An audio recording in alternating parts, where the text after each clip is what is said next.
Listo. Entonces, bueno, si quieren incluso también podemos ponerlo acá más bien en el Note. Y aquí le podemos insertar impresa.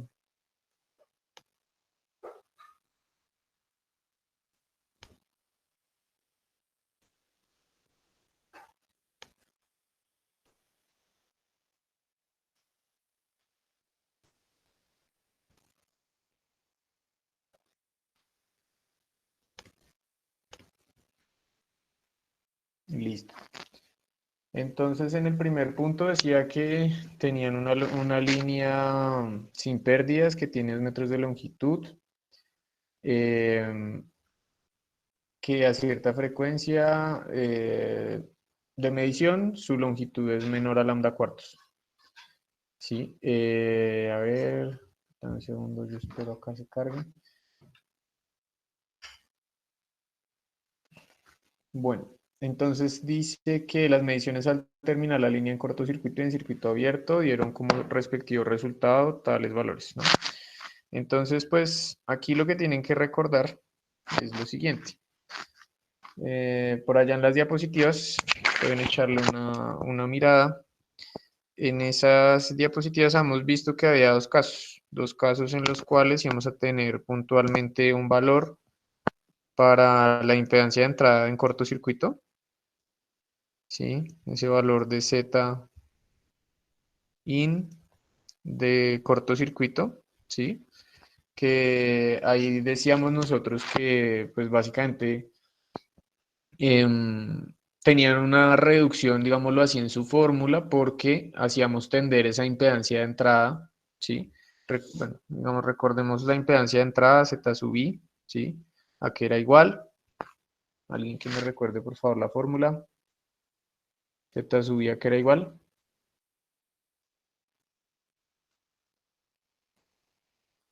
¿Nadie la recuerda?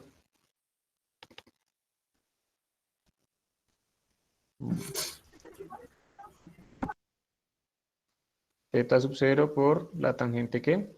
Hiperbólica, que fue donde tuvieron siempre problemas, ¿no? Bueno, entonces pues teníamos ahí que eso era era Z sub 0 por la tangente hiperbólica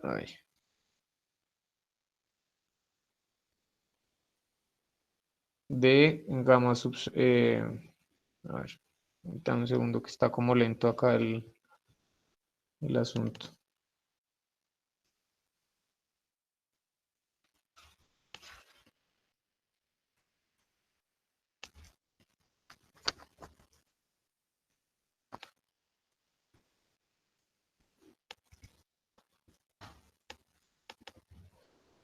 Entonces, por allá en las diapositivas, yo les había dejado esas dos anotaciones, que era cuál era la impedancia de entrada cuando teníamos dos casos particulares de cargas cortocircuito y cargas circuito abierto. ¿Listo?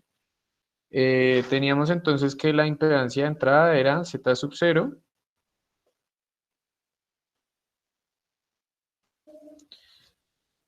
por Z sub L más Z sub 0 por la tangente hiperbólica. Está fallando esto. María. A ver. Z sub I más Z sub 0 por la tangente hiperbólica de gamma L, ¿cierto? Y teníamos que eso estaba dividido entre Z sub 0 más Z sub L, perdón, aquí esto es Z sub L, ¿no? Z sub L por la tangente hiperbólica también de gamma por L. ¿Listo? No se está actualizando acá en el Note. Está como fallando el internet. Permítame, yo desconecto acá. Y vamos a ver si se sincroniza.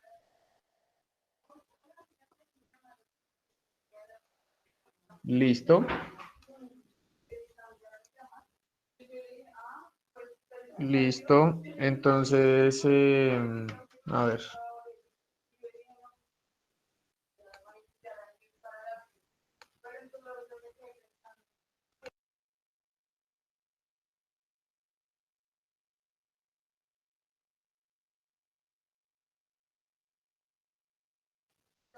¿Aló? ¿Se cayó el internet? Creo que es que está fallando hoy la conexión. ¿Aló, aló? ¿Me escuchan? Pero yo siempre visualizo el subir, ya Sí, se bro. ve la forma. Bien. Sí, y ahora sí. Está como fallando la Sí, conexión. sí. Está un segundo. A ver, bueno. Entonces, tenemos z sub i igual a z sub 0 por z sub L sobre z sub L más z sub 0 tangente hiperbólica de gamma L y lo demás, ¿no?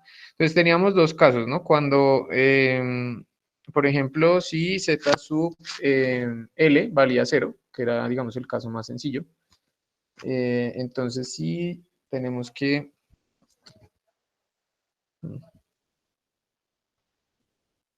Si z sub L, por ejemplo, era igual a 0, entonces teníamos esa impedancia de cortocircuito, z sub i de cortocircuito, ¿sí? Short circuit, SC, que veíamos, y eso iba a ser igual entonces a z sub 0,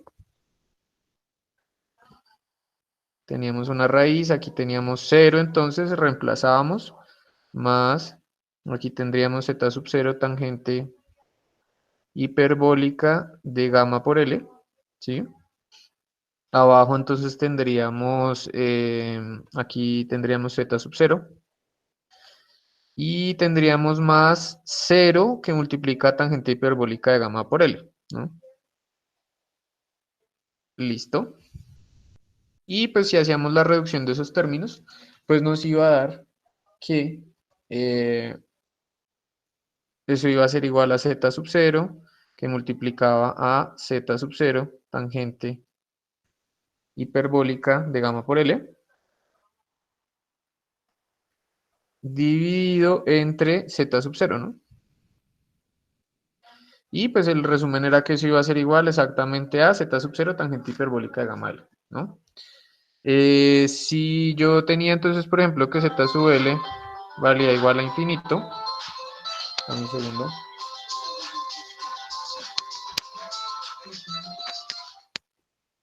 Si z sub L era igual a infinito, entonces teníamos la impedancia de entrada del circuito abierto. Entonces z sub i del circuito abierto. Entonces aquí ya teníamos que utilizar era la operación del límite, ¿cierto? Y entonces yo tendría que esto sería z sub 0. Aquí yo entonces lo que hago es dividir todo entre ese z sub L para que cuando tienda a infinito, pues lo que no tenga z sub L se vaya. Entonces me quedaría 1 más z sub 0 sobre z sub L por la tangente hiperbólica de gamma por L. Abajo entonces tendría también z sub 0 dividido entre z sub L más tangente hiperbólica de gamma por L. ¿Sí? Y pues si yo miraba qué pasaba cuando hacía tender eso a infinito, pues entonces eso me iba a dar igual a z sub 0 por 1 sobre la tangente hiperbólica de gamma por L, ¿sí? O lo que es lo mismo, pues la cotangente hiperbólica de gamma por L, ¿sí? En ese ejercicio, entonces lo que nos están dando son estos dos valores, estos dos que voy a resaltar, nos están dando ZI de short circuit y ZI de open circuit, a eso le estamos dando un número, ¿sí? Esos serían estos valores que voy a poner acá en azul, ¿no? Entonces sería, esto es igual a, y esto es igual a. Entonces, la de cortocircuito nos están dando J110. J110 ohms. Y la otra nos está dando menos J por 50 ohms. ¿Sí? Entonces, fíjense que si yo quiero calcular, por ejemplo, la constante de fase o la impedancia característica de la línea, por ejemplo, si yo quiero la impedancia característica, pues, ¿qué podría hacer? Para calcular la impedancia característica, pues yo podría multiplicar las dos impedancias, ¿no? Si yo multiplico Z y C, ¿sí? Si yo multiplico Z y C por Z o C. ZI de SC, perdón. La de cortocircuito por ZI de la de circuito abierto. Entonces eso me va a dar igual a ¿qué? A Z sub 0 cuadrado. ¿Sí? Entonces ya podemos aquí calcular ese primer valor de la impedancia característica. ¿Sí? Bastaría entonces, yo multiplico los dos números, le saco raíz y ya tengo la impedancia característica. Y si quiero el otro, pues entonces lo que tengo que hacer es dividir las dos impedancias, ¿no? Entonces si yo divido ZISC, por ejemplo, entre ZI o C, entonces me va a dar la tangente hiperbólica al cuadrado, ¿no? ZISC dividido entre ZI o C, eso me va a dar igual a la tangente hiperbólica de gamma por L, toda elevada al cuadrado, ¿sí? Y pues aquí yo lo único que debo recordar es que como nos dicen que la línea es sin pérdidas, gamma por L es igual a beta por L, ¿no? Bueno, J beta por L. Y que entonces había una propiedad ya que habíamos visto, si no teníamos una calculadora que opere complejos o si no con MATLAB lo pueden sacar, ¿sí? Y ya con esas dos, digamos, ecuaciones podrían calcular ustedes cuánto valen las dos cosas, la constante de propagación y la impedancia característica. ¿Listo? Ese era un laboratorio que íbamos a hacer, pues desafortunadamente cerraron pues, la universidad, entonces no pudimos hacerlo, digamos, físicamente, pero pues esas son dos medidas que uno puede hacer. Uno puede conectar el cable con una carga de cortocircuito y el cable con una carga de circuito abierto y mide en la carta de Smith cuánto dan esos valores y así puede estimar la impedancia característica y la constante de propagación en el cable. ¿Listo? Esa sería como una manera de caracterizar el cable. Sí, ese es como un procedimiento de caracterización típico. ¿Listo? Por ahí la otra duda que vi que estaba rondando mucho era en el segundo punto y tiene que ver con este término, esto que nos decían acá, ¿no? Que tenemos un mínimo de voltaje a una distancia de 2.6 longitudes de onda, ¿no? Entonces la mayoría me preguntaban si ese era un dato que no importa, ¿no?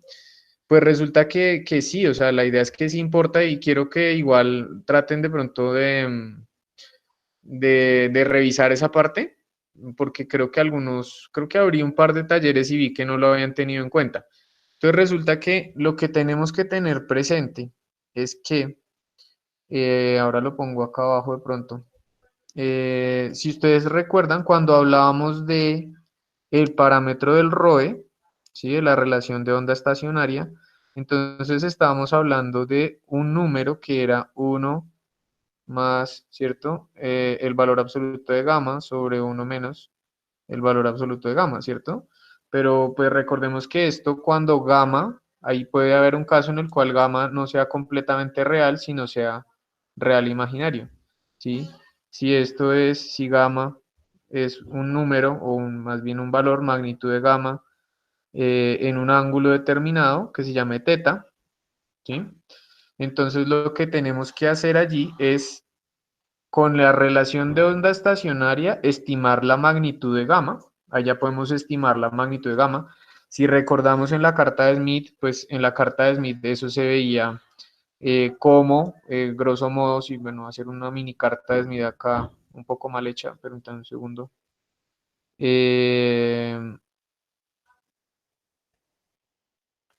Si yo tuviese una carta de Smith, pues yo recuerdo que aquí estaría el centro, que sería el de 50, ¿cierto? Y esa magnitud de gamma se representa es acá, ¿no? O sea, es un círculo, ve, es un círculo eh, con ese radio, ¿no? Este radio sería la magnitud de gamma. Entonces, todos los puntos en ese círculo cumplirían con esa misma relación de onda estacionaria, ¿sí? Para calcular el ángulo, entonces yo necesito saber en qué punto de esa circunferencia estoy parado y para saber eso pues me toca relacionar ese parámetro del mínimo voltaje, ¿sí? Recuerden ustedes también, pues ahí la idea es que en ese ejercicio tienen que echarle una pensada a eso. Ustedes recuerden que nosotros hicimos una clase en la que vimos cómo se veían las formas de onda y pues ustedes también hicieron un script, ¿no? en la cual veíamos las formas de onda respecto a cuando era una carga real, que cuando era una carga imaginaria, que cuando era una carga cortocircuito y demás, ¿cierto? Entonces, si ustedes recuerdan, teníamos los casos reales en los cuales pues la impedancia empezaba sin una especie de desfase aquí en la forma de onda, ¿cierto? O sea, era como una especie de relación coseno, por ejemplo. Pero que teníamos que cuando la carga no era 100% real, sino que teníamos una carga que fuese compleja, entonces teníamos un desfase en ese punto y que entonces ya no coincidían los mínimos y los máximos, ¿sí? Entonces, ese retardo que tenemos acá en la línea, digámoslo así, o ese desfase es el que se conoce como teta, ¿listo? Entonces, ustedes tienen que estimar este parámetro teta a partir de eso, de saber cuánto, o sea, si ustedes, básicamente, ustedes fíjense acá, o sea, si tenían un mínimo en esta posición, pues aquí pueden calcularlo como, eh, esto recuerden que era periódico respecto a lambda medios, ¿no? Entonces, lambda medios, o sea, beta por lambda medios y más teta, ¿no? Eso es en una función del seno.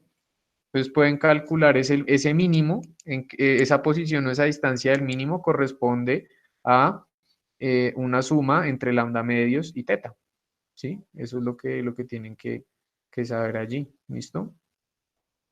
Eso es ese es como tienen que modificar ese ejercicio, entonces traten de revisarlo. Si no, pues en todo caso yo les estaré colgando las soluciones para que lo vean, pero sí quiero que traten digamos, de estudiarlo un poquito. Bueno, em, listo, pues eso era como lo que tenía pronto de corrección. Bueno, correcciones no, de sugerencias. La otra de pronto no sobra decirla y es que aquí cuando estamos hablando acá de la potencia compleja, este asterisco hace referencia a complejo conjugado, ¿sí? No a traspuesto, sino complejo conjugado, ¿sí? Es voltaje y el complejo conjugado de la corriente, ¿listo? En MATLAB pues está la operación CONJ, CONJ, ¿listo? Em, y ya, bueno, de pronto alguien tiene alguna duda adicional. De pronto,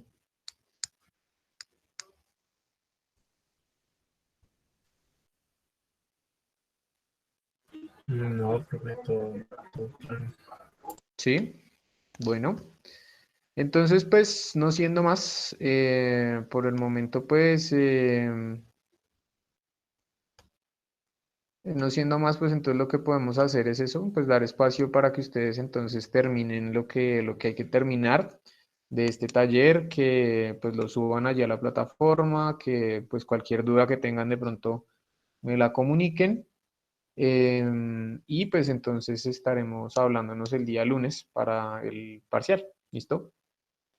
Em, pues nada, así como adicional, ya un poco, em, un segundo acá. Ya,